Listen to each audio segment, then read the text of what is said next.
unsa man ang mga sitwasyon nga nahitabo sa imong kinabuhi, untay nasakitan karon or unsa nahitabo sa imong kinabuhi. For example, wad ang kag trabaho, nagkasakit, ana gud daghang kay mga sitwasyon nga nahitabo sa kinabuhi. Dili na mao ang dahilan nga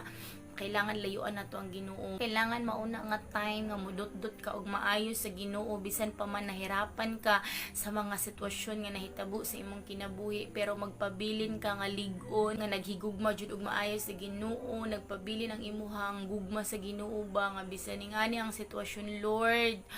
kayahon ako ni kay kabalo ko nga naa ka sa ako ana na dili pwede nga ani ang sitwasyon yang malayo na ka sa Ginoo, ana ba dili gusto ang Ginoo na kay di man mao ang iyahang gusto mahitabo sa imong kinabuhi nga tagaan ako akong anak ani og ingani nga problema kay para layuan ko niya. No, nagkalain-lain ang problema nato nga giharap sa kinabuhi na ay